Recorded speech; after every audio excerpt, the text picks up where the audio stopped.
Only one question, Guruji. We the human beings, the earth, are by chance or by choice of God or any superpower? Why we are on this planet?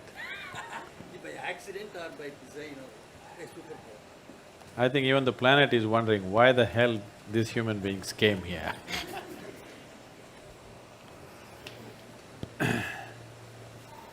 See,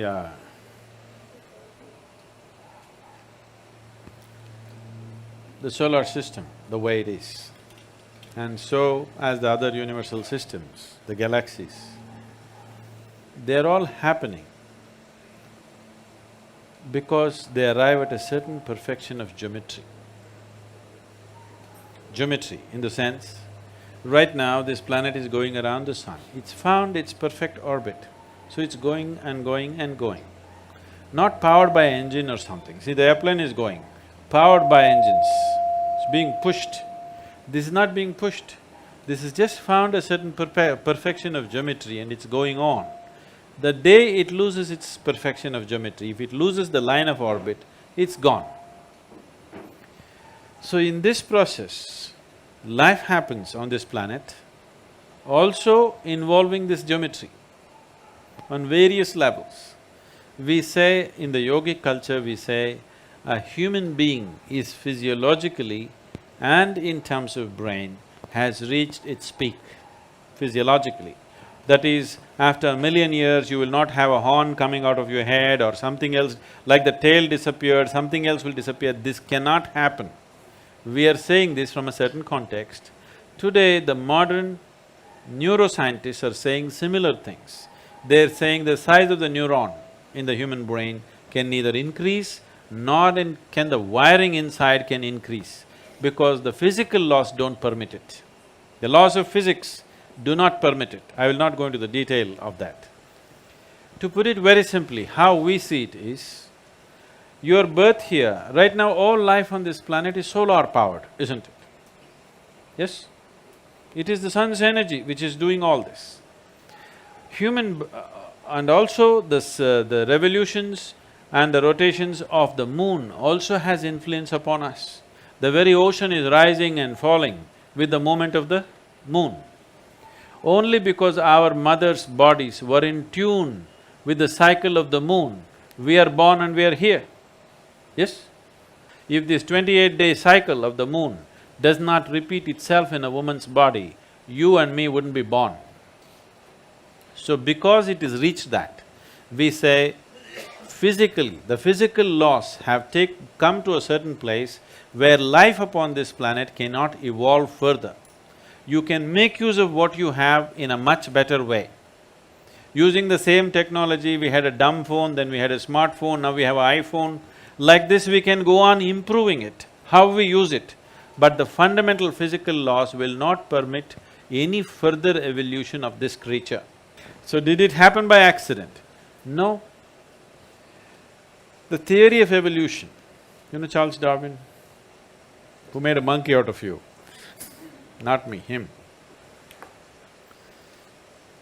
If you look at the theory of evolution, which was propounded just 150 years ago, we have said this thousands of years ago, in the sense, you know the 10 avatars? At least the 9 you know, those who have come. What is the first one? Matsya Avatara. Matsya Avatara means fish or water life. All life on this planet started under water. What is the next avatara? Kurma Avatara, amphibious like a turtle, half in the water, half on the land. The next one is Varaha Avatara, a pig or a wild boar. Among the mammals, one animal which is strongly rooted in its body is a wild boar. See, we live next to the forest, we see this. The tribal boys can kill a deer with a stick. If you hit it with a stick, it'll fall dead. The local dogs will hunt the deer, but a wild boar, you try to kill him and see, it's not easy to kill him. You go smash him with a car, his spine is broken, still he will go, he will not stop. Because he's so physically rooted, his life is so physical. So the next form of life was Varahavatara. This simply means the creator is finding expression in first as fish, then as a turtle, then as a wild boar, next one is Narasimha, half man, half animal, next one is Vamana, a dwarfed man, next one is a full-grown man but emotionally volatile man who is Parasurama, next one is a peaceful man which is Rama, next is a loving man which is a Krishna, next is a meditative man which is a Buddha, the next is supposed to be a mystical being yet to come. Okay?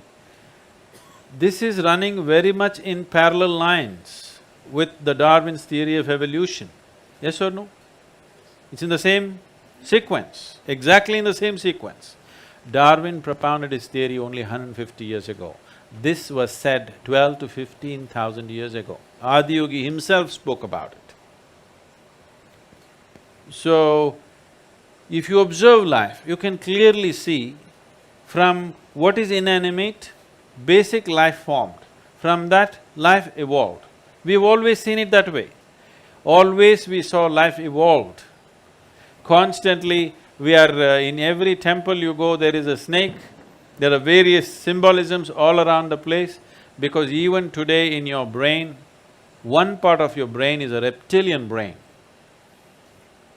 You know, the core part of your brain is still a reptilian brain and it still functions, and we have different practices in yoga as to how to transcend this reptilian brain and allow the cerebral cortex to function. And today we have scientific evidence to show you. The University of California has done scientific studies on Shambhavi Mahamudra, the basic practice we teach usually. And they say if you practice Shambhavi Mahamudra for 3 months, the neuronal regeneration increases by 241%, a kind of percentage that's never been recorded in the history of any kind of research, okay?